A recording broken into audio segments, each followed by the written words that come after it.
Oh my god, a veste, da je Janez Janša moj top fan? In celo omenil me je v enem od podcastov. Poslušaj to. Pa potem imaš čarovnico, ki to pogleda in čarovnico, ki to pogleda in...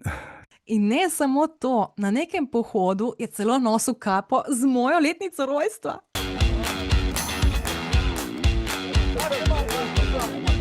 Na drugi strani pa imamo Roberta Goloba, ki očitno napoveduje mojo prihodnost.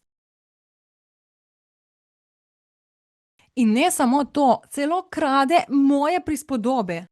Jaz si bom res dovolil uporabiti prispodobo o hiši. Ko smo mi prevzeli to hišo Slovenijo, hišo na začetku, je bila, prvo, kar smo ugotovili, je, da ima velik dolg. V enih sobah je gorelo, skoraj tretjina občin ali tretjina sob je bila poplavljenih, nič po našem izboru. Ko ga pripeljajo pred to hišo in pride na dvorišče, doživi pravi šok. Krt mu je razdejal celo dvorišče. Ujel je tega krta, ga pogledal v oči in videl, da ima ta krt eno oko rumeno in eno oko modro. Zanimiv detajl, kaj ne? Tako je vedel, komu ta krt pripada in kdo ga je poslal. Hotel se je maščevati, ampak ni imel zdaj časa se s tem ukvarjati in gre on v hišo. Ampak ko vstopi v to hišo, on doživi nov šok. Vse je bilo razmetano, vse omare so bile po tleh. Iz pipe je špricala voda po celem stanovanju. Skratka, v hiši njegov je bil cel kaos. Seveda, malček se hecam, malček provociram za ta naš Facebook, tale kratki izsek bom dala na Facebook, ker tam je ogromno enih glupih ljudi, ki pa so tudi zelo pomembni, kajti oni pomagajo s svojimi glupimi komentarji, da vsebina postane viralna in posledično doseže več ljudi. Zdaj seveda Janez Janša ni omenjal mene v tem podcastu, ali pa mogoče. In seveda ni nosil kape z mojo letnico rojstva, ampak je nosil kapo z letnico Slovenije, ko se je osamosvojila, ne. Robert Golob seveda ni napovedoval moje prihodnosti, ampak je to bil fail v podnapisih, pač je, ne vem, zakaj podnapis namesto tega je pač prevedel oziroma zapisal Teja in se mi je zdelo tako zanimivo naključje. Ampak vseeno, ne, naključja ne obstajajo, tako da, Robert, jaz ti sporočam, da če misliš, da bom jaz žrtev, okej, morda bom žrtev, ampak jaz s pomočjo introterapije hitro najdem rešitev ven iz vloge žrtve, najdem razlog, zakaj se mi je nekaj zgodilo, najdem bolečino, jo znam pozdraviti in potem iz vse te situacije najdem moč, s katero nazaj udarim v 3-krat večjem šusu, tako da kdo bo na koncu žrtev? Ne vem. Ne, malo se hecam, ampak kako zanimivo naključje, da je Robert uporabil prav prispodobo za hišo, kaj? Sploh ne dvomim v to, da je on pogledal tisti kratki video in rekel, to pa je nekaj, kar se sam ne bi mogel spomniti, tako da bom to kar ukradel. No, če je tako bilo to res, naj ti povem, ne, tisti krt, ne, ki je zruval celo dvorišče, ki naj bi bil to SDS. Zakaj je SDS zruval dvorišče? Zato, ker si ti posadil tole angleško travico, zato da bi golf igral, ampak pred to hišo je treba poskrbeti za kmete, za obrtnike in za gospodarstvenike, kar pa na angleški travici ne moreš narediti, tako da krta je SDS poslal zakaj? Zato, da zruva zemljo in da jo pripravi za poljedelstvo. Okay. Zdaj pa, kar se dogaja notri po uni hiši, ne, ko je vse gorelo pa to, no, to bi morda bil odgovoren za to nekdo drug, ne desničarji. Kdo? Ne vem. Temne sile. Kdo so te temne sile? Veste, kdo so te temne sile? Jaz mislim, da sem našla problem, zakaj imamo toliko jeze do politike. In ta problem, jaz mislim, da so predvsem novinarji. Kaj delajo novinarji? Pa to je neverjetno. By the way, se spomnite tega, ko sem rekla to nekje decembra? In zato sem se jaz odločila, da bom preko tega podcasta na ta zid, ki je med srcem in možgani, nastavila eno bombico in ta bombica je podcast Gola Slovenija. Ja, jaz takrat nisem vedela, da bodo na ta zid med ljudstvom in politiko letele ne bombice, ampak rakete, bombe, ne vem kaj vse, bum, kabum, čabum. Pač to, kar se dogaja zdaj na tej naši politični sceni, je over the top, pač too much. In pol pa so tle ti naši vrhunski novinarji, ki dobesedno polivajo bencin na ogenj samo zato, da so njihove objave brane, gledane, klikane in tako naprej. Naprimer, en primer, ki se je zgodil s tem evakuacijskim letom iz Dubaja. Ena punca je razlagala, kako je imela ona opravke v Sloveniji in je imela že rezerviran let, tako je ona rekla. Ampak seveda zaradi tega, ker so ta let ukinili, ni mogla domov, zato je izkoristila evakuacijski let. In ona je rekla, jaz sem imela neke pomembne opravke v Sloveniji, ne bom povedala kaj, ampak med drugim sem si šla narediti tudi trepalnice in podaljške za lase, tako da zdaj grem nazaj v Dubaj z novimi trepalnicami in z novimi podaljški. In seveda, kaj so naredili novinarji? Novinarji so rekli, da je ona šla z evakuacijskim letom v Slovenijo samo zato, da bi si naredila podaljške in trepalnice. In seveda ljudje so tle znoreli, groza, boh ne daj, kako si ona drzne, če živi v Dubaju, naj gre v Dubaju na trepalnice in vse to. Zdaj, kaj je res, kaj je ne, jaz le ne bom sodnik, ne. Ta punca je sama povedala, da je imela neke druge opravke, ki jih pač noče razlagati na svojem TikTok kanalu, ker je TikTok kanal usmerjen v lepoto in pač make-up in vse to. Zato je imela samo trepalnice in podaljške. Zdaj, ali je ona res imela plan iti v Slovenijo in že kao letalsko karto ali ne, ne vem, ampak glej, če je pač prišla priložnost, zakaj je ni izkoristila, sploh ker je bila takrat pač kao to bolj kaotično stanje v Dubaju in logično greš potem reši domov, sploh če se ti odpre ta možnost. No, potem smo imeli tudi enega, ki je rekel, da 32 ur ni dobil toplega obroka in tle spet Slovenija znorela, ne, kao, ja, rešili so te iz vojne in ti se še pritožuješ. Ampak noben se ni vprašal, ne, kaj pa, če so novinarji to izrezali samo zato, da bodo provocirali folk. Ker dejansko folk je glup, stari moj, folk je tako zabit, pa jaz ne morem tega na lepši način povedati in še to je preveč lep način. Folk je totalno fucking glup, kaj vse piše pod temi komentarji, pa to je neverjetno, no. Res je, dobesedno je užitek provocirati folk, ker je glup. In je užitek provocirati, recimo ta začetek videa, bom dala na Facebook, ali zaradi tega, ker vem, da se bo marsikdo sprdal spodaj in mi govoril, kao, ti si naduvana, ti misliš, da se svet vrti okrog tebe, ali pa ne vem, ziher neke take gluposti. Verjetno, predvidevam, glede na pretekle vzorce. In stari moj, no, pa a ste vi v redu? A ste vi v redu? Kakšne pol vse, sam da pljuvajo, pa to, ampak ko to ti začneš brati, te komentarje, pa to je prizadeto, pač prizadeto, jaz ne morem tega na lepši način opisati kot prizadeto, ker prav ostaneš brez moči, da bi se sploh fajtal nazaj, ker si v šoku, ker ne moreš reči, da je folk toliko glup, In pač to je vse too much, razumeš, vsak incident, ki se zgodi, pač kaj to vse piše folk spodaj, pač ne vem, no, to je neviđeno, pa vsak je pameten, recimo, pač to mi je tudi bilo, mislim, lej, že tako se dogaja ful teh stvari, jaz temu sploh več ne morem slediti, pa komaj dojamem, kdo je zdaj nek tam tip iz Fotopuba, neka afera se zgodi, komaj si zapomnim vsa ta imena vseh teh ljudi in pol evo, zdaj se že pojavi neka nova afera z nekim novim človekom, ki je povezan z unim, ki je povezan s tretjim, ki je povezan s 15 in pol uni tam in uni tretje gor, dol, levo, desno, pač to je over the top in potem berem te komentarje še, pa mnenja drugih ljudi in na koncu pač jaz sem preveč stimulirana, preveč informacij, jaz tega ne morem sprocesirati, pač jaz imam še druge stvari, ki so pomembne v mojem življenju, delam s klienti in tako naprej, moram se na njih fokusirati, ne morem samo biti v tem svetu, a zdaj, če hočem slediti dogodkom, pa to moraš biti ti cele dneve konstantno v temu, če hočeš ti biti na tekočem, pač to je too much, preveč.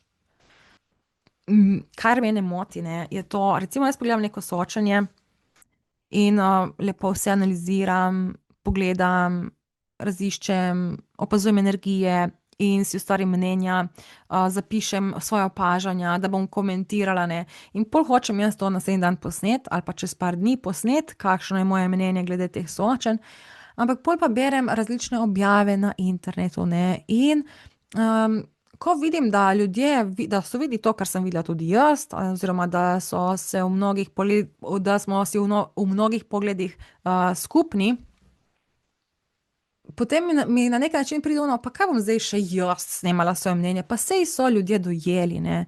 In pol pa recimo čez en dan pa najdem neko drugo objavo, kjer pa so čisto kontra mnenja, totalno kontra, in grem brat komentarje in vsi se strinjajo s tem kontra mnenjem, ki je sploh neresničen, ki zagovarjajo nekoga, ki je lagal, ki je dobesedno se vidi, da laže, ki se mu vidi po faci, ne, oni pa, on pa je edini govoril resnico.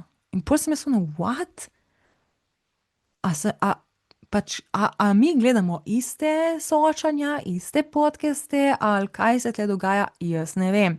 In zato sem se odločila, ne bom več jaz komentirala stvari, ki so se zgodile, ampak bom ubrala neko novo tehniko, novo taktiko, in sicer napovedovali bomo prihodnost. Tega še nihče ne počne. Zdaj, tako bi rada tudi Janezu dokazala, da se prihodnost lahko napoveduje, seveda pa prihodnost je nikoli zapisana v kamen. Prihodnost se napoveduje na podoben način, kot se napoveduje vreme. Se pravi, prihodnost se napoveduje na podlagi nekih preteklih vzorcev, preteklih energij. Zdaj, če ti znaš razbirati energije, začutiš, kakšni so bili vzorci, in nekako se ti tudi odpre neka vizija, kaj lahko pričakujemo v prihodnosti, in na podlagi tega lahko predvidiš, kaj se bo zgodilo.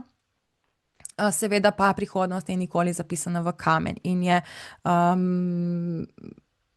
fluidna, tako kot vreme, ne. Vreme lahko predvidiš, ampak ali pol dejansko se uresniči ta napoved ali ne, je pa odvisno tudi od mnogih drugih dejavnikov in včasih lahko vreme tudi preseneti. Dajmo zdaj še pokomentirati tale podcast, ki sem ga gledala včeraj na kanalu Aideja od Klemna Selakoviča, kjer je povabil tako Goloba kot tudi Janšo. Zelo zanimiv podcast, zelo prijeten za poslušati, res je bil tak kulturen dialog med njima, ampak videla sem, da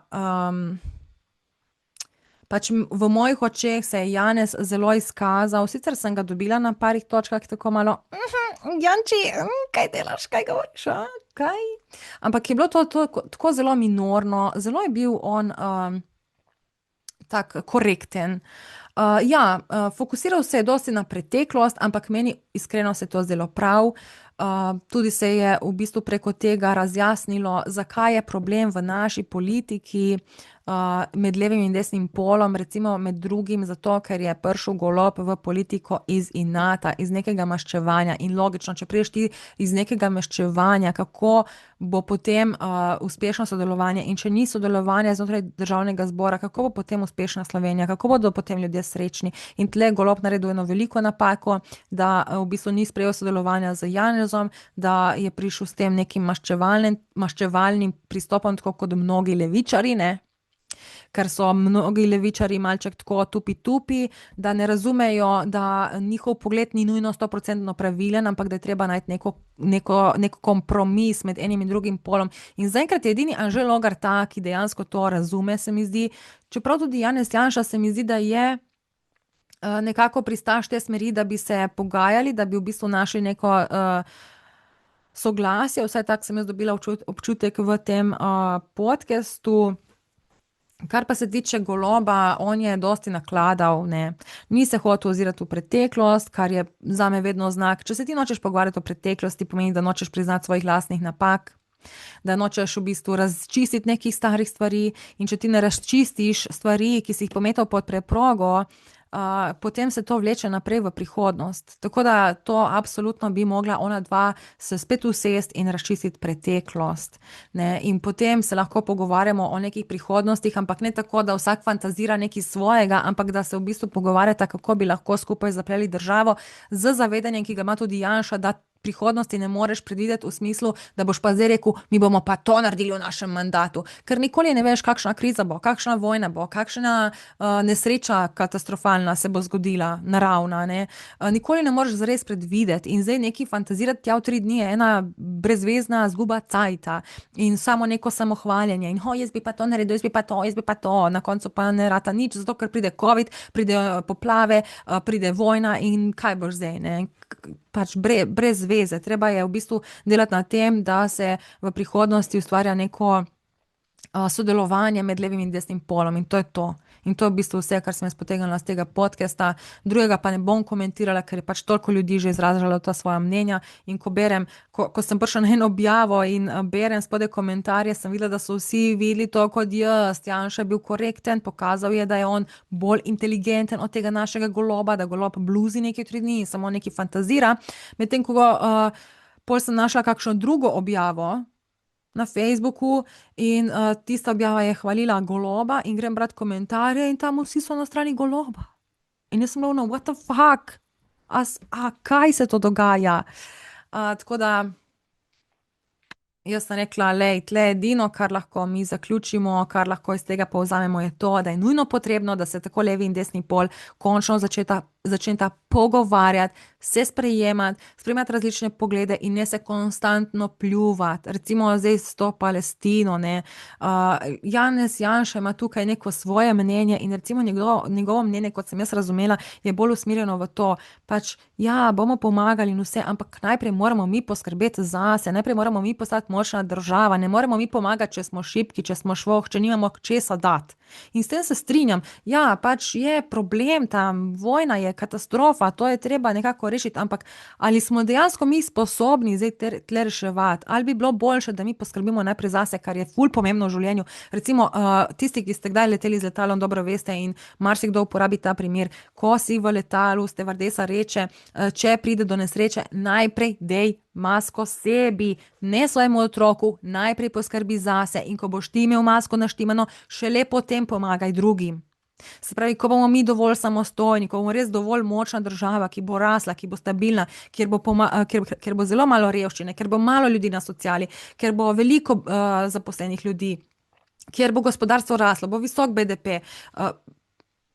BDP-ja, kjer bo blaginja v naši državi, takrat bomo lahko pomagali reševati tudi vojne drugod, ampak do takrat ne moremo, ker bomo mi najbolj nastradali potem, če mi dajemo svoje resurse in svoje vojake in svoje ne vem kaj, svoj čas in energijo v neke mirovne pogodbe, ki ne obljubljajo ničesar, pač ne vem, jaz se ne spoznam na politiko, morda govorim bedarije, ampak recimo tle se jaz z Janezom dosti bolj strinjam. In ja, tudi meni se smilijo tisti otroci in vse to, kar se tam dogaja, ampak pač ne moremo, če smo mi tako šibki, ne moremo. Dajmo najprej zase poskrbeti, da bomo močna država, da bomo ratali majhni, ampak izjemno močni in bomo lahko ustavljali ne vem vse kakšne vojne. Ampak do tam je pot in do tam vodi najprej prvo soglasje med levim in desnim polom, da se tle najde rešitev, da se tle najde kompromis. Ja, levi hočejo pomagati, desni nočejo, okej, kaj bomo potem naredili? Dajmo najti neko rešitev, da bodo obojni zadovoljni. A to je res tako težko?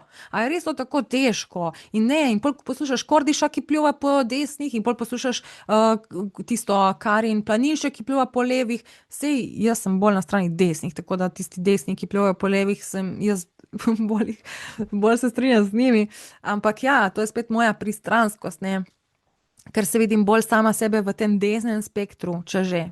Ampak niti ne, spet toliko, jaz nisem toliko v teh krščanskih tradicionalnih zadevah, jaz sem tudi bolj liberalna in zato se mi zdi ful pomembno, da levica končno malček se utiša, ker je bila dovolj časa na oblasti in da končno pride malo bolj desnica in pol, da se tle najde to neko ravnovesje in da se dela na tem, da najprej znotraj parlamenta rata sožitje, skladnost, iskanje kompromisov, kulturen dialog in da se tudi hkrati razume ljudi, ki so jezni, da da se razume, da jeza izhaja iz nekega nezadovoljstva in to nezadovoljstvo se je zgodilo zaradi dejanj na drugi strani. Torej je vedno potrebno iskati kompromise in se pogovarjati o preteklosti, razčiščevati preteklost, razčiščevati konflikte, razčiščevati pretekla nesoglasja, si povedati vse, dati karte na mizo in ugotoviti, kje sem jaz naredil napako, kjer si ti naredil napako, kaj bova naredila v prihodnje, da do teh napak ne bo več prišlo in da bova se lahko lepo v sožitju zmenila.